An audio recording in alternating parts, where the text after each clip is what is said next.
Kung kayo'y may hiling katanungan para kay Dr. E, mag-email lang sa healinggaling@ymail.com o mag-post sa Healing Galing official Facebook page. Maaari ding magpadala ng sulat sa Healing Galing main office sa 2nd floor, 522 Quirino Highway, near corner Mindanao Avenue, Novaliches, Quezon City. O kaya ay mag-text sa Healing Galing hotline number 0921-445-0355.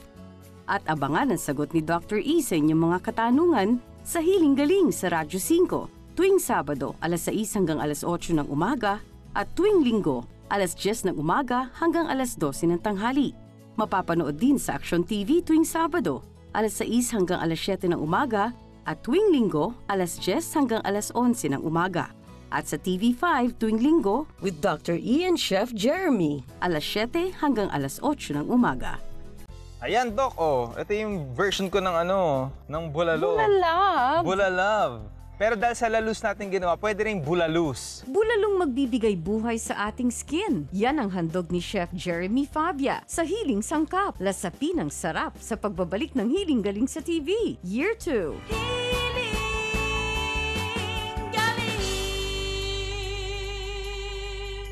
Lagi po akong nangangasim. Sintomas po ba ito ng pagka-acidic ko? Hyperacidity? Pagagalingin ni Dr. E sa Hiling Galing sa TV, Year 2, Linggo, alas 7 ng umaga sa TV5.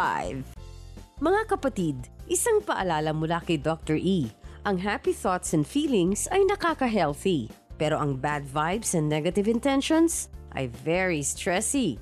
Kagaya ng fake online shops na makikita sa FB. Nagbebenta ng Hiling Galing products na hindi nila carry. Strictly no meetup, no calls please, at SMS only. Iwasan po ito kung ganito ang sinasabi. Isa lang ang aming tunay na Facebook account, ang Hiling Galing Official. At isa lang ang aming tunay na online store na nasa Hiling Galing website. Maging maingat sa pagbili. Tiyakin muna kung totoo para iwas tayo sa stress at hindi tayo maloko.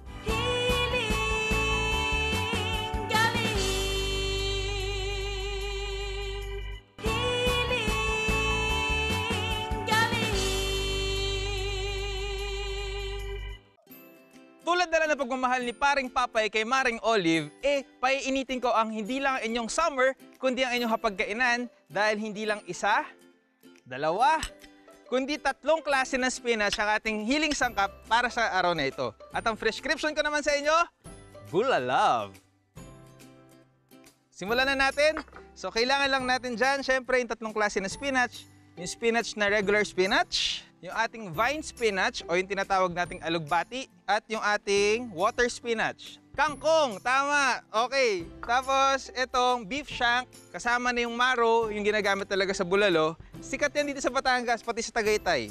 Tapos pulang sibuyas, pinitpit na bawang, dahon ng laurel, at mais.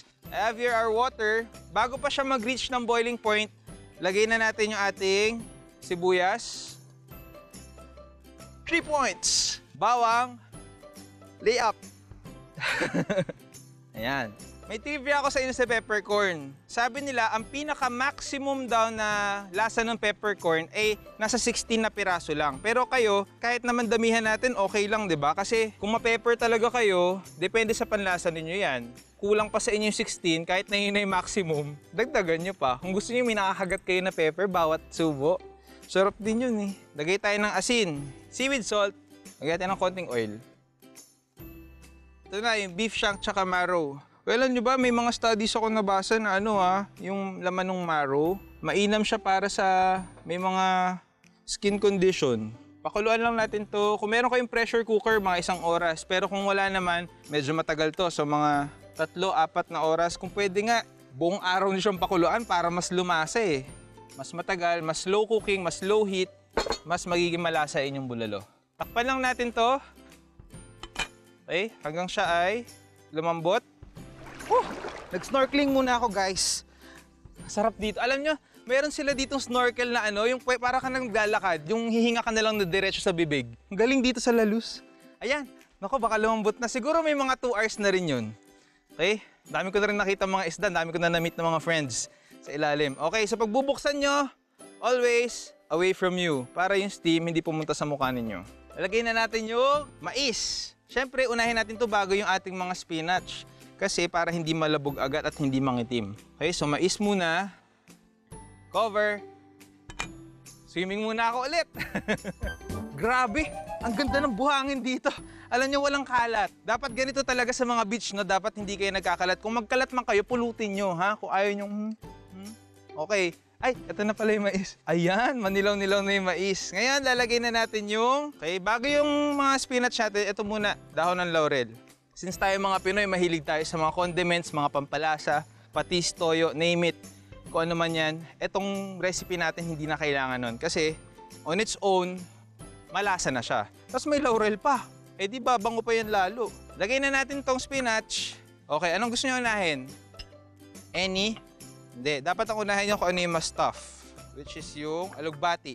Yung ibang mga tao ayaw nila nung alugbati kasi medyo parang yung okra, yung madulas sa panlasa. Tapos may pait din siya ng konti. So, tansyahin nyo lang din. At this point, gusto nyo ng simmering heat lang, no? Low heat talaga. Kung pwede nga, patayin na natin eh. Kasi malambot na. Spinach and then kangkong. Quick halo. Di ba traditionally ang nilalagay sa bulalo pechay o di kaya mga repolyo. Tayo, spinach. Mas healthy pa. Mayaman pa sa iron. Plating na tayo ng ating bulalav. Kuha muna tayo ng karne. Ayan. Ayan, pag nagpi-plating kayo, isipin nyo rin yung kulay para buhay. Mga Pinoy pa naman, takaw tingin. Yung makita pala yung pagkain, di ba? Natatakam na. What's not to love about bulalav? And just like that, mga kapatid, ready na ang ating bulalav with love.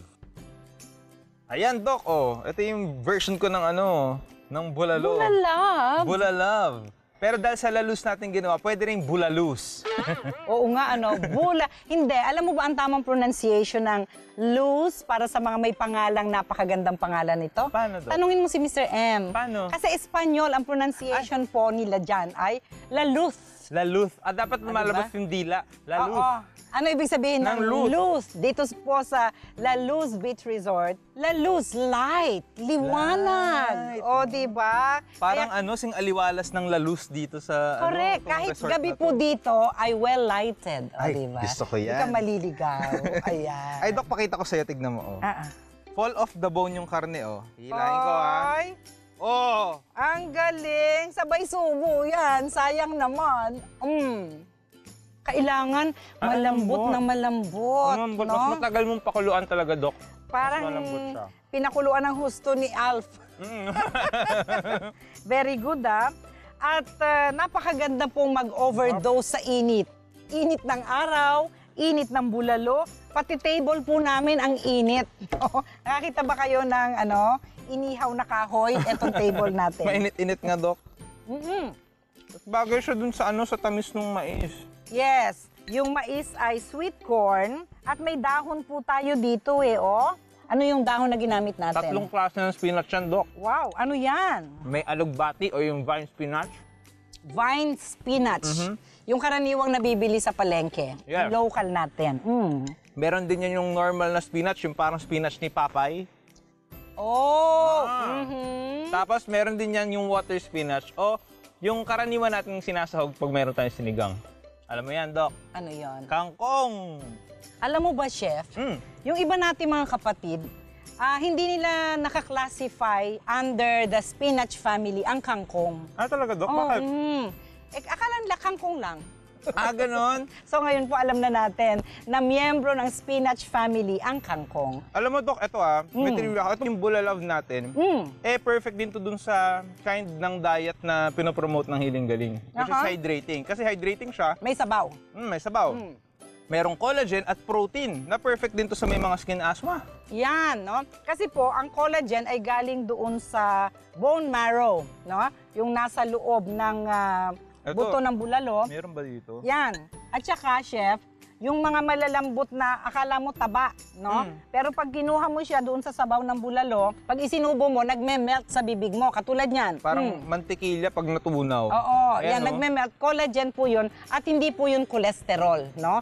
Siya ay protein at nataglay ng bone marrow. Ang sarap. Yan. Kung nirarayuma po kayo, mas magiging flexible ang inyong kasukasuan, parang nagiging cushion. Kung mga lolo't lola natin ay parang nananakit na ang kasukasuan, ibig sabihin yung cushion sa pagitan ng mga dugsong ng ating mga buto ay nawawala na. Dahil sa mayaman na uric acid na kinakain natin at iniinom mula sa kape, uric acid ng mga nuts and beans. So kumbaga mga laman nalalangisan, parang ganon. Muli, yung mga lumalangit-ngit na parang tuntuan ay nalalagyan ulit ng oil sa pamagitan ng bone marrow. Ayan.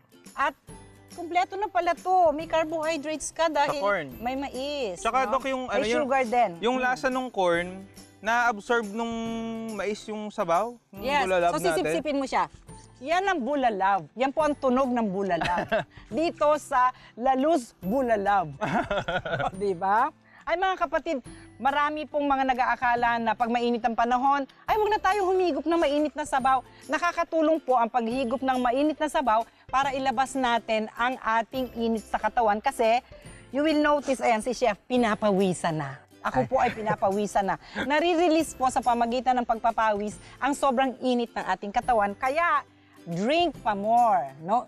Tubig pa more. Ayan. Tsaka yung mga toxins sa katawan na, Dok, nawawala. Mga kapatid, take pictures po yung mga ginagawa nyo, mga recipe natin dito sa Hiling Galing. Tapos itag nyo kami, i-hashtag nyo lang, hashtag Hiling Galing, at i-follow nyo kami sa Instagram, Wellness Chef HG, at i-like nyo kami sa Facebook, Hiling Galing Official. At syempre, kung gusto nyo matry yung sa La Luz, sa resort dito, at itatry nyo po yung recipe ni Chef. Ang recipe ni Chef Melchor. Yan. Po siya at napakasarap ng kanilang bulalab At dito saka sa La Luz Resort. Tsaka yung ribs niya masarap. Oo nga. Lahat masarap. Sa totoo lang. At sariwa po ang mga pagkain dito. Pero Chef, magkano per person per serving itong ating ano? Kasi medyo mahal talaga ang ang bulalo. Dok, yung shank tsaka yung pinaka-marrow. Good for 10 na yung binili natin na tig isang kilo. Plus spinach, plus corn. Mga nasa 70 lang per serving. Hindi na masama. Diba? Pero ganito kalaki lang po. Ganito kalaki lang po. Per Huwag po serving. kayong tatawad, no? Kasi pero magmamahal na. Sulit na! Sulit na kasi malasa siya eh. Oo, meron na siyang mga gulay, may corn. Kapag nagre-reduce po kayo, yung corn na ang pinaka-rice. Hindi nyo na kailangan magpatis toyo. Nako. Oo. As Hiling is. galing seaweed salt lang po. Ay, oo. Parang perfect. Diba? Oo, ma. Perfect na. Magpapatuloy po ang hiling galing sa TV. Ubus na, ubus na. Collagen pala yun. Hiling Galing would like to thank Deshi Chloe Trading, marketingcoach.net, La Luz Beach Resort. Bakit ka umiiyak? Siyempre, baby ko po yun. Pabalik-balik lang kung saan-saan po tumutubo. Hanggang sa umabot na po sa kamay, meron po sa mga braso. Sakit na skin asthma, sinaklolohan sa natural na pamamaraan. Makipagkwentuhan kasama si Dr. E sa nag-iisang Hiling Galing sa TV, Year 2.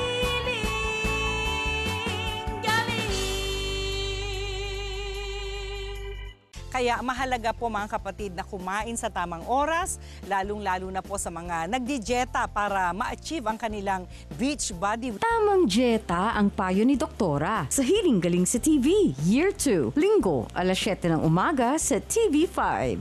Samahan si Dr. E sa kanyang natural na pagiging healthy ng katawan, puso, isip at pananaw sa mga bagay-bagay sa Radyo 5 tuwing Sabado, alas 6 hanggang alas 8 ng umaga at tuwing Linggo, alas 10 ng umaga hanggang alas 12 ng tanghali. Mapapanood din sa Action TV tuwing Sabado, alas 6 hanggang alas 7 ng umaga at sa TV5 with Dr. E and Chef Jeremy tuwing Linggo, alas 7 hanggang alas 8 ng umaga.